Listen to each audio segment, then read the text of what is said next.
Hi hello welcome to Telugu రాజ్యం. నేను మీ సంతోష్. పెళ్లి ముసుగులో మోసాలు ఎలా మోసాలు చేస్తున్నారంటే, పెళ్లి సంబంధం మాట్లాడిన తర్వాత అమ్మాయి అబ్బాయి డేట్స్ అని చెప్పేసి బయట కలిసి వన్స్ శారీరకంగా కలిసిన తర్వాత ఇంకా నాకు ఎక్కువ కట్నం ఇస్తేనే నేను పెళ్లి చేసుకుంటా, లేకపోతే నీ దారి నీది నా దారి నాది అని చెప్పేసి డిమాండ్లు చేస్తున్నారట. అసలు ఎందుకు ఇలా జరుగుతుంది, అసలు దీని వెనకాల ఏముంది అని ఈ విషయం పైన మాట్లాడడానికి మన ముందు ఉన్నారు మదర్ ఫౌండేషన్ చైర్పర్సన్స్ బొజ్జ సంధ్యారెడ్డి గారు. నమస్తే అక్క. నమస్తే తమ్ముడు. అక్క ఎలా ఉన్నారు? బాగున్నా. అండ్ దాంతోపాటు dare and dashing and fire person అని కూడా చెప్పుకోవచ్చు అక్కనే. అక్క, పెళ్లి ముసుగులో పెళ్లి పేరుతో మోసాలు చాలా జరుగుతున్నాయి అక్క. లైక్ ఎట్లా అంటే, ఫస్ట్ పెళ్లి సంబంధం వెళ్ళిన తర్వాత, సంబంధం మాట్లాడుకున్న తర్వాత అంతా ఓకే అయిన తర్వాత, ఎంగేజ్మెంట్ అయిన తర్వాత వీళ్ళు పెళ్లి కొడుకు పెళ్లి కూతురు బయట కలుస్తున్నారట. కలిసి డేట్స్ అని చెప్పేసి అన్నీ నార్మల్గా కలిసి అన్నీ అయిన తర్వాత నాకు ఇంకా కట్నం ఎక్కువిస్తేనే పెళ్లి చేసుకుంటా, లేకపోతే లేదు అన్నట్టు చెప్తున్నాడంట. దరిద్రం అంట సోషల్ మీడియా. వాస్తవం. ఇన్స్టా ఇప్పుడు మొన్న వనస్థలిపురంలో అమ్మాయిని చంపారు చూసారా? అమ్మాయి పేరు ఏదో ఉంది అమ్మాయిని చంపడానికి అడ్రస్ దొరకకపోతే ఇన్స్టాలో ఆమె ఒక రీల్ చేసింది. రీల్ చేస్తే ఆ టెంపుల్ గుర్తుపట్టి వచ్చిండ్రు అంటే దానివల్ల ప్లస్ మైనస్ సమాజానికి ఏమిస్తున్నారు సమాజానికి అంటే. ఒకప్పుడు ఇంత లేదు సోషల్ మీడియా. నాకు తెలిసి కోవిడ్కి ముందు కూడా ఇంత లేదు తమ్ముడు. కోవిడ్ వచ్చినప్పుడు ఆన్లైన్ అయింది. ఈ ఆన్లైన్లో ఉన్నప్పుడు టిక్ టాక్ అనేది ఒకటి. ఆ టిక్ టాక్ అనేది మన అదృష్టం కొద్ది తీసేశాడు. దాని తర్వాత ఇన్స్టాగ్రామ్ వచ్చింది. అంతకుముందు ఇన్స్టా ఉంది కానీ ఇంత లేదు. ఇన్స్టాని ఎట్లా తీసుకుంటున్నారంటే, ఇప్పుడు ఫర్ ఎగ్జాంపుల్ మీ సర్నేమ్ ఉంది, మీ సర్నేమ్ కొట్టేసరికి ఇన్స్టాలో మొత్తం వచ్చేస్తుంది డేటా. ఇక నువ్వు వాడి హిస్టరీ మొత్తం వచ్చేస్తుంది అందులో ఏంటి ఎట్లా అనేది. ఎందుకంటే ఇన్స్టాగ్రామ్ అకౌంట్ లేనాడు ఎవడు లేడు. మాక్సిమం ఒక 95% వరకు అందరికి మాక్సిమం అదే. అంటే సరే ఇంకా ఊర్లలో ఉన్న వాళ్ళకు 5% ఉందో లేదో, నాకు తెలిసి అయితే 99% ఉండే ఉంటుంది. సో దానివల్ల ఏమవుతుందంటే, అమ్మాయిలు మనము పెళ్లి చూపులు అది కాగానే మనమేమనుకుంటాం, ఇంకా పెళ్లి చూపులే కదా మన అబ్బాయే కదా అనుకుంటాం. పిలిచిండు అనుకో, పోలేదు అనుకో, మళ్ళీ ఫీల్ అవుతారేమో అనుకుంటాం. సరే తల్లిదండ్రులు కూడా ఏమనుకుంటున్నారంటే, ఇంకేమైంది ఎంగేజ్మెంట్ అయ్యింది సర్లే బయటికి అంటారు. వద్దనుకుంటేనేమో మీరు ఇట్లా చేసి మళ్ళీ అబ్బాయి ఏమనుకుంటాడేమని. ఇప్పుడు ఆడపిల్లల కన్నా తల్లిదండ్రులు ఎంత ఇబ్బంది పడాల్సి వస్తుందంటే, ముందు నుయ్యి వెనుక గొయ్యి అట్లా పరిస్థితి ఉంది. పరిస్థితి ఎట్లుందంటే, దాన్ని బేస్ చేసుకొని ఈ మగపిల్లలు ఒకటి ఎట్లా తయారైపోయినా. మరి మగపిల్లల తల్లిదండ్రులు ఏం చేస్తున్నారు అనేది నేను ఇక్కడ క్వశ్చన్ చేస్తున్నా. నేను గత 22 సంవత్సరాల నుంచి ఇదే అడుగుతా. ఇంతసేపటికి ఆడపిల్లని కట్టడి చేస్తా, ఆడపిల్ల 5 గంటలకు రాకపోతే ఫోన్లు చేస్తారు, 6 గంటలకు రాకపోతే ఫోన్ చేస్తారు, 7 గంటలకు రాకపోతే ఫోన్లు చేస్తారు. మరి అబ్బాయికి ఎందుకు చేయరని అడుగుతాను నేను. అబ్బాయి మీరు అన్నారు కదా, మేము చాలా సందర్భాల్లో మనం సోషల్ మీడియాలో కొన్ని టాపిక్ మాట్లాడినప్పుడు మీరు మగవాళ్ళని తిట్టారు, మగవాళ్ళని మెచ్చుకుంటారు అని అంటారు. మగవాళ్ళని ఎప్పుడు అంటే మగవాళ్ళనే తిడితేనే ఆడవాళ్ళు బాగుంటారని నేను అనుకోను. మగవాళ్ళని అనేటప్పుడు మగవాళ్ళని కూడా అంటాం, ఆడవాళ్ళని అనేటప్పుడు ఆడవాళ్ళని అంటాం. ఇప్పుడు ఎట్లా అయిపోయిందంటే, ఇప్పుడు మగపిల్లగాడు రాత్రిపూట వాడు డోర్ పెట్టుకొని ఏం చేస్తున్నా తల్లిదండ్రులు చూడాలి. ఆనాడు మగపిల్లగాడే కదని. ఆడపిల్ల జర డోర్ దగ్గరికి వేసుకొని సింగిల్ గా పాపం చదువుకున్నా కూడా అనుమానం. దాంతో పాటు ఈ అడ్డమైన సినిమాలు ఒకటి, ఈ సినిమాల ప్రభావం ఒకటి, ఇది ఎటొచ్చేటు పోయినా ఆడదాని మీదనే పడుతుంది. ఈ ఆడపిల్లల జీవితాలు ఎట్లయిపోయింది తమ్ముడు అంటే, పాపము ప్రశ్నార్థకం. ఏం చెయ్యాలో ఏం చెప్పండి. సజ్జనార్ గారు క్లియర్ గా చెప్పిండ్రు. ఎందుకనంటే పెళ్లి పీటల మీదకి వెళ్ళి వచ్చే వరకు ఆగిపోయే పెళ్లిళ్ళు ఉన్నాయి. ఎందుకంటే అమ్మాయిలు కూడా ఎట్లా తయారైందంటే, కామన్ ఫ్రెండ్స్ లాగా అని చెప్పేసి కొంతమంది ఉంటారు. అవతల కూడా కామన్ ఫ్రెండ్ ఊహించుకోవాలి, కానీ ఊహించుకోడు. ఏదో ఫ్రెండ్స్ అనుకున్నప్పుడు టీకో లేకపోతే షాపింగో లేకపోతే ఎక్కడో వెళ్తుంటారు. దాన్ని అడ్వాంటేజ్ గా తీసుకునే అవకాశం ఉంటుంది మగ పిల్లలు. కాబట్టి ఇప్పుడు మగ ఆడ ఏం లేదండి, అందరం సమానమే అని అంటున్నారు. అయితే నేను కూడా కొన్ని సందర్భాలు చెప్పింది అదే, మగనే ఆడనే అనేది అందుకే. అవునే కదా చెప్పండి, దేని దానికే ఉండాలి. ఆడపిల్ల అంటే మగపిల్లగాడు చేసి మనం చేయలేము. మగపిల్లగాడు ఒక డ్రైవర్ వేసుకొని బలిని వేసుకొని బాల్కన్లో నిలబడతారు, ఆడపిల్ల నిలబడుతుందా? నిలబడలేదు. దీని గురించి నేను మాట్లాడింది గతంలో కూడా.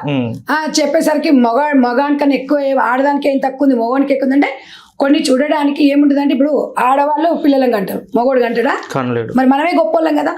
కాబట్టి దానికే ఉంటది. కాబట్టి అనుభవం చెప్తున్నాం మేము, అంతే. ఎవరిని మీరు జడ్జి చేయట్లేదు, ఎవరిని జడ్జి చేయమని చెప్పే రైట్స్ కూడా ఎవరికి లేదు. ఎవరి అభిప్రాయాలు వాళ్ళు తెలియజేస్తారు. తెలియజేసినప్పుడు నీకు ఇష్టం ఉన్నప్పుడు వినాలి, లేకపోతే స్కిప్ చేయాలి అనేది నేను చెప్తాను. అమ్మాయిలు ఏదేమున్నా కూడా అమ్మాయిలు ఎంత జాగ్రత్తగా ఉండాలో తల్లిదండ్రులు మగపిల్లల్ని మీరు దగ్గరగా కాపాడుకోవాల్సిన బాధ్యత ఇప్పుడు ఆసనమైంది, తెలుసా? ఆడపిల్లలు మీరు కొన్ని సందర్భాలలో బుద్ధిగా ఉంటారు, ఎందుకంటే మమ్మీ డాడీ ఏమంటారు అన్నాడు. మగపొరలు ఎందుకు ఉండదు ఆ పిల్లలకి? నా కొడుకే కదా. ఇప్పుడు రాత్రి 12 గంటలకు ఫోన్లు చేస్తే బయట ఉన్నారు, మా ఫ్రెండ్ వాళ్ళ రూమ్ లో వండుకుంటా, రేపు వస్తా అంటే మీ తల్లిదండ్రులు ఏమన్నారు? అదే ఆడపిల్ల అయితే ఊరుకుంటారా? ఎక్కడ పోయా అని అడుగుతారు. మరి ఇక్కడ తల్లిదండ్రుల దృష్టి ఉందా లేదా? ఇక్కడ తల్లిదండ్రుల మీద బాధ్యతనే కదా. మరి మన పిల్లలు చెడిపోవడానికి కారణం మన తల్లిదండ్రులమే. కాబట్టి తల్లిదండ్రులను నేను మగపిల్లగాడైనా ఆడపిల్లని సమానంగా వేయించాలి. మీరు కరెక్ట్ గా అరే ఇది చెల్లి అంటే ఇట్లుంటది, అక్క అంటే ఇట్లుంటది, బయట భార్య అంటే ఇట్లుంటది, ఒక గర్ల్ ఫ్రెండ్ అంటే ఇట్లుంటది, బయట ఆడపిల్లలతో ఎట్లా మాట్లాడాలి, ఇంటికి వచ్చిన ఎట్లా రిసీవ్ చేసుకోవాలి. అందుకే గుడ్ టచ్ బ్యాడ్ టచ్ అనేది ఇప్పటి నుంచే స్కూళ్ళలో నేర్పిస్తున్నారు చూడండి. సో అలా ఇప్పుడు మనం కూడా మగపిల్లలకు నేర్పించాల్సిన పరిస్థితి వచ్చింది. కొంతమంది చదువుకుంటాడు మనకి సంస్కారమే ఉండదు, తల్లిదండ్రులను కూడా తిడుతుంటాడు. తల్లిదండ్రులను గౌరవించే కొడుకులు కూడా ఇవాళ రేపట్ల వాడు బీటెక్ రాగానే పెద్ద మొగోడు అయింది అనుకుంటాడు, తల్లిదండ్రులు కూడా ఎట్లా పడితే అట్లా మాట్లాడతాడు. నేను అనేది ఏంటంటే తల్లిదండ్రులు మేము లావిష్ లైఫ్ ఇస్తున్నాము, మా వాడిని పెద్ద కాలేజీలో జాయిన్ చేసినాము, పెద్ద బండి కొనిచ్చినాము, పెద్ద కారు కొనిచ్చినాము, 10 ATM కార్డులు ఇచ్చినాము, మేము అన్ని చేసినాం అని చెప్పేసి మురిసిపోతున్నారు తల్లిదండ్రులు. కానీ అనార్థాలు జరిగిన తర్వాత బాధపడాల్సింది ఎవరు? మీరే కదా. మనం ఎందుకు జాగ్రత్తగా ఉండకూడదు? చదువుకున్న ఏజ్లో చదువుకోవాలి, ఎంజాయ్ ఏముంది జీవితంలో 22 సంవత్సరాలు 23 సంవత్సరాలకు మీకు కష్టపడాలి. మిగతా 75% ఎంజాయ్మెంట్ లైఫే కదా. ఎందుకు మీరు చదువుకునే ఏజ్ లో ఎందుకు మీరు పిల్లలు ఎందుకు తప్పదోరల పడుతున్నారు? ఎందుకు మీరు ఆలోచించట్లేదు? అంటే కుటుంబ పెంపకమే. అందుకే కుటుంబంలో తల్లిదండ్రుల పాత్ర చాలా పెద్దది. ఇవాళ పోలీస్ డిపార్ట్మెంట్ సెకండరీ తమ్ముడు, మహిళా సంఘాలు సెకండరీ, గవర్నమెంట్ సెకండరీ, కోర్టులు సెకండరీ. ఇవన్నీ పోయిన జీవితాన్ని పోయిన వ్యక్తులను ఎవరు తీసుకొచ్చి ఇవ్వరు. మీరేమనుకుంటున్నారంటే పోయిన తర్వాత ఎవరైనా మైకులు మూతి కింద పెడతాము, మాట్లాడతాము, పోలీసు పోతారు, ఇంటరాగేషన్ అంతా జరిగింది. అది కాదు. మన పిల్లగాడు పోయినా మన పిల్ల పోయినా మన వాళ్ళకి ఏం జరిగినా మనమే బాధపడతాం. ఎవడేం బాధపడతాడండి? ఒక రోజు 2 రోజులు టీవీలలో స్క్రోలింగ్ వస్తా ఉంటది, 2 రోజులు అయిపోయినాక 3వ రోజు అది. కానీ జీవితాంత తల్లిదండ్రులు అయితే బాధపడాలి. పిల్ల పెళ్లి ఆగిపోయినా, పిల్లగాని పెళ్లి అయిపోయినా ఉంది. అమ్మాయిలు ఎట్లా అయిపోయినారంటే మొత్తం టోటల్ గా ఇప్పుడు ఒక లావిష్ గా అలవాటు అయిపోయారు. పిల్లగాని కానివ్వండి. మీరు ఇప్పుడు ఈ దరిద్రాలు ఇంత ఉంటే కో-లివింగ్ రూమ్స్ అనేదో ఇక్కడ మాదాపూర్ ఆ కల్చర్ చూడు, దానివల్ల నువ్వు సమాజానికి ఏం మెసేజ్ ఇస్తున్నావు? ఒకప్పుడు ఇంత లేదు తమ్ముడు, కో-లివింగ్ అంటే వరకు తెలియదు, అసలు తెలియదు. ఈ మధ్యలో అయితే ఇంకా దరిద్రం అయిపోయింది. నేను ఈ మధ్య కాలంలో వింటున్నా అసలు అలా ఎలా ఉంటది అనేది. అంటే మరి ఇప్పుడు డైరెక్ట్ గా మనమే ఇప్పుడు వాళ్ళకి అవకాశం కల్పిస్తున్నట్టు అనిపించింది. అసలు ఆ రూమ్స్ అవైలబుల్ లేకపోతే, అక్కడ హాస్టల్ లేకపోతే, అక్కడ పర్మిషన్లే లేకపోతే కల్చర్ ఇంత ఖరాబ్ కాదు అనేది నా ఆలోచన. నేను అనేది ఏంటంటే అంగట్లు అన్ని పెట్టి అల్లి నోట్ల చేను ఉంది అన్నట్టుగా నువ్వేం తినొద్దు ఏం చేయొద్దు అంటే ఎట్లా చెప్పండి? సమాజంలో ఒక బాధ్యత ఉండాలి అనేది ప్రతి మనిషికి బాధ్యత అనేది చాలా ముఖ్యం. మనం మగవాళ్ళు కానివ్వండి ఆడవాళ్ళు కానివ్వండి స్వేచ్ఛ ఎందుకు కోరుకుంటున్నాం? సమాజంలో స్వేచ్ఛతో పాటు బాధ్యత ఉండాలంటాం. ఇది కామన్ వాడు. అంగట్లో తెచ్చుకొని కొనుక్కొచ్చుకునేది కాదు స్వేచ్ఛ అనేది. స్వేచ్ఛ కన్నా బాధ్యతకి ఎక్కువ విలువ ఇస్తాం మనం. ఎందుకంటే మనం అంతా మిడిల్ క్లాస్ వాళ్ళు. మిడిల్ క్లాస్ పీపుల్ 80% ఉంటారు. హై క్లాస్ లో క్లాస్ 10-20 ఉంటే, హై క్లాస్ వాళ్ళు 10% ఉంటే, మిగతా 60-70% మిడిల్ క్లాసే. కాబట్టి మనం ఏదైనా కూడా ఇప్పుడు మీ టీవీలో మీ ఛానల్లో మాట్లాడినా మనకి డైరెక్ట్ వచ్చి ఎవరు మనకి ఆన్సర్ చెప్పరు, వాళ్ళు ఒక మెసేజ్ రూపకంగా చెప్తారు. దాన్ని బట్టి మనం సమాజం వైపు నడవాలని మనం అనుకుంటాం. కాబట్టి నేను చెప్పేది ఏంటంటే మిడిల్ క్లాస్ వాళ్ళకే చాలా ప్రాబ్లం. కాబట్టి మిడిల్ క్లాస్ వాళ్ళని కొంచెం మనం జాగ్రత్తగా ఉండాలి. ఇప్పుడు తండ్రి ఇంట్లో ఉండని పిల్లని నమ్ముకొని తల్లిని నమ్ముకొని పరిస్థితి కూడా లేదు. ఉందా? లేదు. ఇవాళ అన్న ఇంట్లోనే ఉండు కదని చెప్పేసి చెల్లెని వదిలేసే పరిస్థితి ఉందా? లేదు. పక్కింటోడు జర చెప్పిపో నీకే మీ ఇంట్లో ఈ అమ్మాయిని జర చూడని ఉందా? మరి ఎక్కడున్నాం మనము? అంటే ఇంకా నవ్వేడేసు 26లో ఉన్నాము, వెనకటి కాలంలో ఉన్నామా అని మళ్ళీ కొంతమంది ఒక్కలు చెప్తారు. ఉమ్, అది మేము అట్లా మాట్లాడినాం అనుకో, ఉమ్, దీనికి ఏం తెలుసు అని మాట్లాడతాడు. నాకు తెలిసింది నేను చెప్తున్నా. యుగాలు మారినా, తలారు మారినా, తరతరాలు మారినా కూడా ఉమ్, మన కట్టుబాట్లు, మన సాంప్రదాయం కోసం మనకు ఉన్నంత కుటుంబం విలువలు అనేది చాలా ముఖ్యం. సంతోష్, ఉమ్, నేనేమంటున్నా, ఇవాళ కొంతమంది మీరు బాధ్యతగా ఇవ్వాలి, ఒక కుటుంబ బాధ్యత మీ మీద ఉంది కాబట్టి మీరు పని చేసుకోగలుగుతున్నారు, 4 రూపాయలు వస్తున్నాయి, అమ్మగాళ్ళకు పంపిస్తున్నారు. ఉమ్, మీలాగా చదువుకొని కొంతమంది పిల్లలు రోడ్ల మీద తిరుగుతున్నారు. ఉమ్, వాళ్ళ కుటుంబాల పరిస్థితి ఏంది? నా కొడుకు రేపు పెద్దగా అయితే నాకు ఆసరా అవుతాడు అనేది తల్లిదండ్రులు. అవును, అవును, ఆ? అవును. నువ్వు జిలాయిగా తిరిగి ఈ ప్రేమలు, వివాహాలు, ప్రేమ పెళ్లిళ్ళు అని చెప్పి అరే ప్రేమించండి, ఎవడొద్దంటాడు మిమ్మల్ని. ఉమ్, మీరు ఆర్థికంగా స్థిరపడండి. ఉమ్, అమ్మాయి అయినా కానీ అబ్బాయి అయినా కానీ ప్రేమ తప్పు కాదు. ఉమ్, నేను అనేది ఏంటంటే, ప్రేమించడం అనగానే ఇక మనం ఏదో అయిపోతుంది అని కాదు. ఉమ్, ప్రేమ అంత గొప్పది ఈ ప్రపంచంలో లేదు. కానీ ఉమ్, ప్రేమించడం తప్పు కాదు. 100% ప్రేమించి, ఒప్పించి, మెప్పించి చేసుకోండి అని చెప్తా. ఉమ్, అవును. అది మనం కొన్ని రోజులు వెయిట్ చేయాలి. మొత్తం ఇప్పుడే జరిగిపోవాలి. ఇప్పుడు మేము లేకపోతే 24 సంవత్సరాలు 20 ఏళ్ళు పెంచిన తల్లిదండ్రులే శత్రువులు అయిపోతారు. ఉమ్, ఎంతసేపు అయిపోతారు? వ్యామోహం. ఉమ్, ప్రేమ కోసం. ఆ ప్రేమ అనేది ఇక గుడ్డిది. ఉమ్, తల్లిదండ్రులు ఒక శత్రువులు అవుతారు. ఉమ్, 4 రోజులు మళ్ళీ మైకం తీరిన తర్వాత మళ్ళీ తల్లిదండ్రులే కాదు. గుర్తుకొస్తారు. కానీ తల్లిదండ్రులకు తప్పదు, ఉమ్, తోలుకొచ్చుకుంటారు, పెట్టుకుంటారు. కానీ అంత అయిపోయినాక, జీవితం అంతా అయిపోయిన తర్వాత అదొక మచ్చ. ఉమ్, ఆ మచ్చ జీవితంలో ఎన్నో ఎడబాట్లు, ఒకసారి చెడిపోయిందంటే ఇంకంతే నానా. ఉమ్, కాబట్టే నేననేది ఏంటంటే, భగవంతుడు మనకు పిల్లలను కనే శక్తి మనకి ఇచ్చినాడు కాబట్టి మనం జాగ్రత్తగా ఉండాలని చెప్తా. ఓకే. నేను ఆడవాళ్ళని తక్కువ చేసి మాట్లాడాను. ఉమ్, ఆడవాళ్ళ అనేది ఒక గొప్ప స్థానం. ఉమ్, ఆడదానికి మించింది ప్రపంచంలో, ఈ సృష్టిలో ఏం లేదు. లేదు. కాబట్టి ఆడతనాన్ని మనము దాచుకోవాలి, మదిలో పెట్టుకోవాలి, ఒక బాధ్యతగా ఉండాలని చెప్తా. ఉమ్, ఇప్పుడు ఒక ఆడపిల్ల అంటే, ఇంట్లో ఆడపిల్ల ఉంటే ఎంత సంతోషం, ఎంత ఆనందం ఉంటుంది. అవును. నువ్వు మగపిల్లవాడు ఉన్నాడు అనుకోండి, ఉమ్, అంతగా అనిపించదు. కానీ పెద్దగా అయిన తర్వాత ఒక భరోసా నా కొడుకు అనిపిస్తుంది. ఉమ్, కానీ ఇప్పుడున్న నవడేస్ లో బిడ్డలు కూడా ఉమ్, ఈక్వల్ గా మగపిల్లలతో అవును. చదువుతున్నారు. ఉమ్, ఏదేమైనప్పటికీ ఇద్దరు పిల్లల్ని ఈక్వల్ గా పెంచాలి. ఉమ్, వీడు అన్న నువ్వు ఆడపిల్లవే కదా, ఓ ఇంటికి ఇచ్చినా, ఏ ఇంటికి ఇచ్చినా ఉమ్, తల్లిదండ్రులు ఎక్కడున్నా మన తల్లిదండ్రులే. ఉమ్, మీలే చూడాలి. అలా ఇప్పుడు ఆడపిల్లలకి ఎన్టీ రామారావు తీసుకొచ్చిన చట్టం ప్రకారంగా మగవారితో సమానంగా హక్కులు ఉన్నాయి అంటాం. ఉమ్, మరి మగవాళ్ళతో సమానంగా హక్కులు ఉన్నప్పుడు తల్లిదండ్రులను కూడా చూసుకోవాల్సిన బాధ్యత మన మీద కూడా ఉంటుంది మరి. అవును, అవునా? అవును. ఇప్పుడు సంధ్యక్క మదర్ ఫౌండేషన్ చైర్మన్ ఇవన్నీ మాట్లాడినాం అనుకో, ఆ, ఈమె చెప్తుంది. కొంతమంది ఏమో అర్థం చేసుకునే వాళ్ళు ఏమన్నారు, ఆ, కొంతమంది ప్రతిదీ రాజకీయం చేస్తారు. ఆ, రాజకీయం అంటే ఏంటి? రాజకీయాలు ఎప్పుడు ఏర్పడ్డాయి? మనుషుల తర్వాతనే రాజకీయాలు. అవును, ఈ పార్టీలు కానీ, ఇది కానీ, ఏది కానీ, ఉమ్, ఏ రాజకీయ నాయకులకైనా, ఎవరికైనా, ఏ కోర్టుకైనా, ఏ డిపార్ట్మెంట్కైనా వ్యక్తిగత జీవితాలు ఉంటాయి, ఉమ్, వ్యక్తిగత కుటుంబాలు ఉంటాయి. ఉమ్, కుటుంబమే ముఖ్యం కదా. అవును, కుటుంబాలు ముఖ్యంగా ఉంది. రాజకీయం ఎవరికి ఇంపార్టెంట్ కాదు, ఉమ్, ఏ డిపార్ట్మెంట్ ఇంపార్టెంట్ కాదు. అవును, నీ కుటుంబం, నీ పిల్లల తర్వాతనే ఎవరైనా. ఉమ్, కాబట్టి మనం సమాజానికి మంచి మెసేజ్ ఇద్దామని చెప్తాను నేను. ఉమ్, ఇవాళ ఒంటరి మహిళలకు ఎందుకు చెప్తాం మేము? ఉమ్, ఈ ఒంటరి మహిళలను మనము సమాజంలో, నువ్వు తరాలు మారిన ఒంటరి మహిళ అంటే సమాజంలో చిన్న చూపే. ఆ, నువ్వు కోటేశ్వరాలు ఉండు, అవును, నువ్వు పెద్ద బిల్డింగ్ లో ఉండు, పెద్ద బంగ్లాలో ఉండు, ఆ బంగ్లా నువ్వు 1000 కోట్ల ఉన్నా కూడా ఆ, ఒంటరి మహిళ అనేది మనిషిని బాధ పెడుతుంటది. లోకం అనేది అవకాశం కోసం ఎదురు చూస్తూ ఉంటుంది. అవును, నువ్వు 80 ఏళ్ళ ముసలామైనా సరే, ఉమ్, ఒంటరి స్త్రీ ఉమ్, అంటే అది ఒక దుర్భరమైన జీవితం. అది ఉమ్, ఎందుకు ఏర్పడ్డట్టు అక్క అది?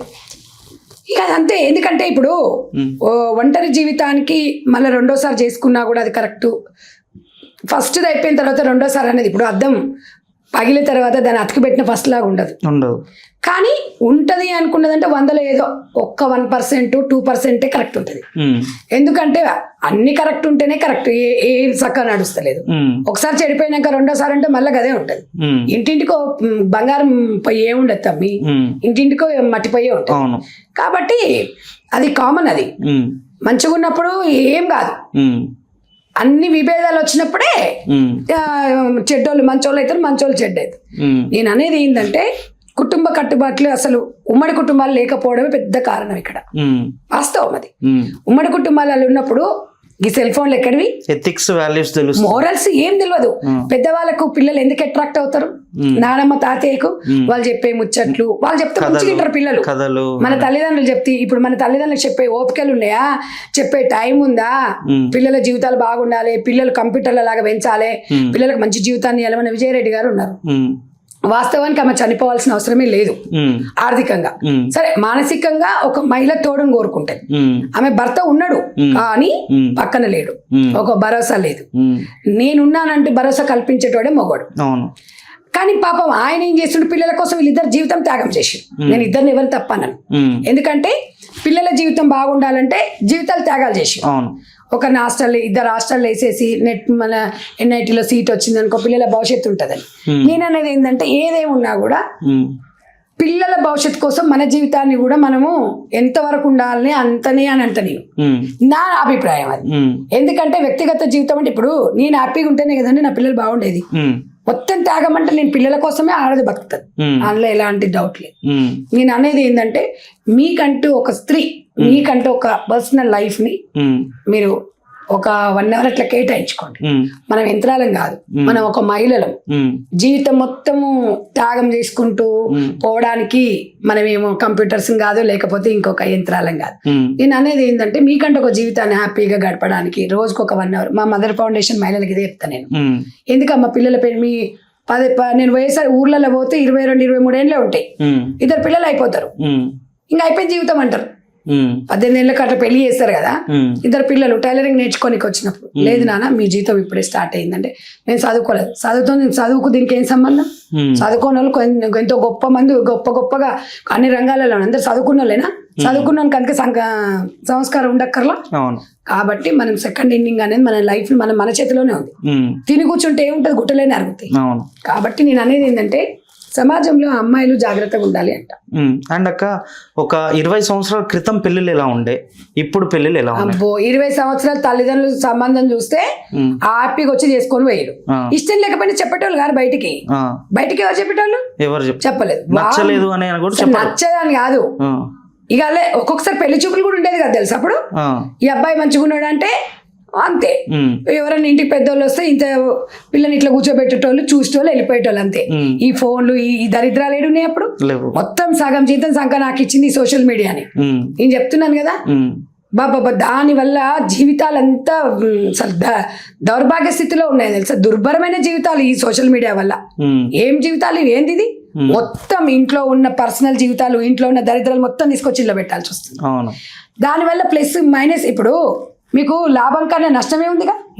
కానీ అట్లా అని చెప్పేసి ఇప్పుడు టెక్నాలజీ మారుతుంది అన్నప్పుడు మారాలని కోరుకుందాం, నేను కాదంటలేను. టెక్నాలజీ పెరగాలి ఇంకా మనం, కానీ సాంప్రదాయం కుటుంబాలకు వచ్చేసరికి టెక్నాలజీ అని కాదు, కుటుంబ సాంప్రదాయాలని కొన్ని విలువలని అట్లనే ఉంచుకోవాలి మనం. దాన్ని మారొద్దంట నేను. ఎన్ని మారినా మనకంటూ ఒక లైఫ్ని మార్చుకోకూడదు. కొన్ని యుగాలు, తరాలు, ఎన్ని తరాలు మారని ఆ సాంప్రదాయం, ఆ కట్టుబాట్లు, కొన్ని మోరల్స్ పిల్లలకి ఇచ్చేటప్పుడు, అలా ఒక తల్లి అంటే ఏంది, ఒక భర్త అంటే ఏంది, అత్తమామని ఎట్లా గౌరవించాలి. తల్లిదండ్రులు ఇప్పుడు అట్లా చెప్తున్నారా? ఈడంగా పెళ్లి కాగానే అప్పటికే వాడు రూమ్ తీసేసుకుంటాడు, పెళ్లి కాకముందుకే అంటే ప్లాన్ వేసేసుకుంటాడు ముందే. వీళ్ళిద్దరు కలిసి అన్ని సెట్ చేసేసుకుంటారు. పెళ్లి కాగానే అత్తొద్దు మామొద్దిగా, ఇంకెక్కడిదిగా, అయిపోయా. ఎప్పుడో చుట్టం చూపుగా పోయేసి ఇంకేముంటాయి. దానికి కూడా ఇంకొక కారణం చెప్తే సంతు, ఇప్పుడున్న దాంట్లలో మనం పిల్లల్ని హాస్టల్ వేస్తున్నాము. మరి ఇక నీకు ప్రేమలు ఎక్కడొస్తాయి? నీకు ఎక్కడొస్తాయి ప్రేమలు? మ్యాక్సిమం ఇంటర్మీడియట్ వరకు అన్నా మన దగ్గర పిల్లల్ని ఉంచుకోవాలి. కుదరలేని వాళ్ళంటే ఓకే, సరే సింగిల్ మదర్ ఉండి చూసే వాళ్ళు ఎవరు లేక అట్లా ఇబ్బందిగా.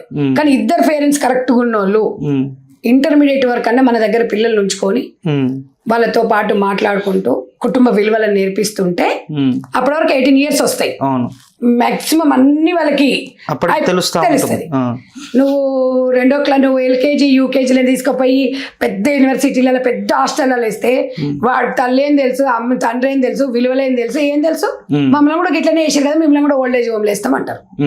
ఇప్పుడు అట్లా తయారైపోయింది bonding. Tit for tat bonding ఎట్లయిపోయిందంటే తల్లిదండ్రులు మేము సంపాదించిన తర్వాత మా అమ్మలకు ఒక 50,000 ఇస్తాం, 1,00,000 ఇస్తాం, వాళ్ళు బతుకుతారు. అది మాత్రం ఇస్తారు. ఎన్ని చూస్తలే మనం. మొన్న ఒక 16 రోజుల తర్వాత బయటికి రాలే, తల్లిదండ్రులు ఇద్దరు, పిల్లగాడు అమెరికాలో ఉంటాడు, 50,00,000 ప్యాకేజ్. మేము ఒక వీడియో కూడా మొన్న పెట్టిన, అస్త్రి పంజరాలు బయటకు వచ్చినాయి.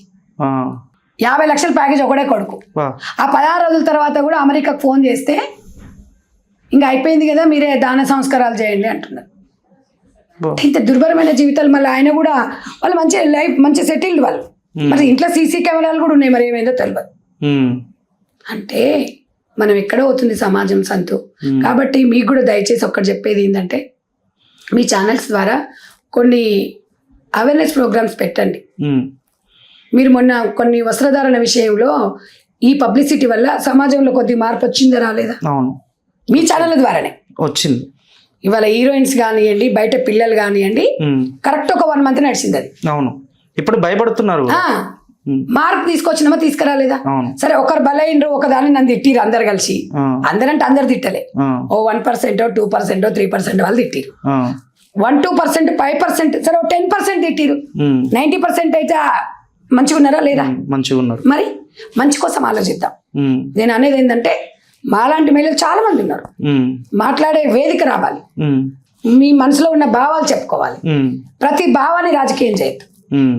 రాజకీయాలు వేరు, వ్యక్తిగత జీవితాలు వేరు. వ్యక్తిగత జీవితం గురించి మాట్లాడినప్పుడు వ్యక్తిగతంగానే స్పందించండి. మీ అంతేనే కదా చెప్పండి. రాజకీయాలు మాట్లాడినప్పుడు రాజకీయ కోణం నుంచి మాట్లాడండి. చెత్త కామెంట్స్ పెట్టుకొని ఇబ్బంది పెట్టడం అవసరం లేదు ఎవరికైనా, ఎనీబాడీ. అంతెందుకు సమాజానికి మనం అందరం కలిసి సమాజానికి, ఏ రాజకీయ పార్టీలైనా ప్రజల శ్రేయస్ కొరకే, ప్రజాస్వామ్యంలో ప్రజల కొరకే కదా. కాబట్టి నేను ఒక్కటే చెప్తుంటా సంతు, నేను ఎవరికొక్కటి ఏం చెప్పినా ఏది చేసినా సమాజంలో అమ్మాయిలకు జీవితాలు ఎట్లయిపోతున్నాయి అంటే, నెలల పెళ్లి చూపులు అవుతున్నాయి, 2 నెలలకు పెళ్లి అవుతున్నాయి, 3 నెలలు అవుతుంది, 4 నెలలు విడాకులు అయిపోతుంది. మళ్ళీ సెకండ్ మ్యారేజ్. ఆ సెకండ్ మ్యారేజ్ ఆ లోపల అదృష్టం కొద్దీ కొంతమందికి పిల్లలు ఉంటారు, కొంతమందికి ఉండరు. ఎంత పరిస్థితి ఉందంటే ఘోరంగా ఉంది పరిస్థితి బయట. దరిద్రాలు మొత్తం తీసుకొచ్చింది ఇన్స్టాగ్రామ్లో. నేను అనేది ఏంటంటే, దయచేసి యూట్యూబ్ కానీ, ఫేస్బుక్ కానీ, ఇన్స్టా కానీ కొన్ని మీకంటూ కొన్ని అవధులు ప్రైవేట్లో పెట్టుకోండి. ఇలా అమ్మాయి ఇన్స్టా లేకపోతే, ఒక మొన్న చూసాం కదా, ఇన్స్టా లేకపోతే మనశ్రీపురం చంపిన అమ్మాయి ఇన్స్టాలో రీల్ చేయకపోతే నిజంగా బతికి 6 months వెయిట్ చేసాడంట లొకేషన్ కోసం. నాకు కన్నీళ్ళు వచ్చినాయి తెలుసా ఆ రీల్ విన్నప్పుడు.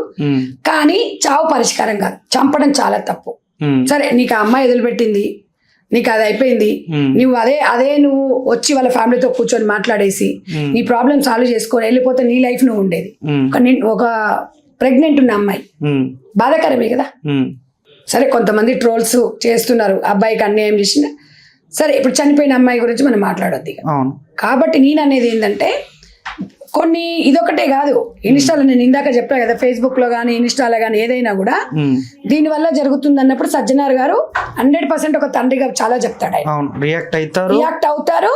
ఏదైనా అయిందంటే నిజంగా ఇవాళ సమాజంలో ఒక ఆడపిల్లల పట్ల ఆయనకు ఒక గౌరవము, ఒక ఆత్మగౌరవం ఎట్లా ఇవ్వాలి మహిళలకు, ఒక సొంతం తన పిల్లలకే జరుగుతున్నట్టుగా ఫీల్ అవుతుంటారు. కాబట్టి సజ్జనార్ గారికి నేను ఎప్పుడైనా నేను ఒక విధేయురాలని, ఆయనకు ఏమంటారు దాన్ని కరెక్ట్ వర్డ్, చేతులెచ్చి నమస్కరిస్తా. ఆయన పదవిలున్నా, పదవి రిటైర్మెంట్ అయినా కూడా ఆయనకంటూ ఒక ముద్ర వేసుకున్నాడు. దాన్ని కూడా రాజకీయాలు చేయొద్దు, ఆర్ట్ఫుల్ గా వేస్తాడు ఆయన. ఆయన చెప్పిండు అంటే దాంట్లో మెసేజ్ ఉంటుంది. అంటే అంత నమ్మకం సజ్జనార్ గారు అంటే. అలా సజ్జనార్ గారు లాగా చాలా మంది డిపార్ట్మెంట్ మీద గౌరవం పెరగాలి అంటే సజ్జనార్ గారు లాగా ఆదర్శంగా తీసుకొని డిపార్ట్మెంట్లో కూడా ముందుకెళ్ళాలి. నేను అనేది ఏంటంటే 100% పోలీస్ వ్యవస్థ మీద ప్రజాస్వామ్యంలో షీ టీమ్స్ ఉన్నాయి. ఇప్పుడు ఇవాళ షీ టీమ్ అంటే చాలా అవేర్నెస్ వచ్చింది సంతు. ఏదన్నా ఉంది అంటే షీ టీమ్ అనగానే ఇప్పుడు ఎవరైనా బ్లాంక్ కాల్స్ చేస్తారు అనుకో, కాల్స్ షీ టీమ్ కి ఆ నెంబరు మీరు స్క్రీన్ మీద పెట్టండి. ఇది ఇంపార్టెంట్ మీకు. ఇది నేను చెప్తాను అక్క నెంబరు.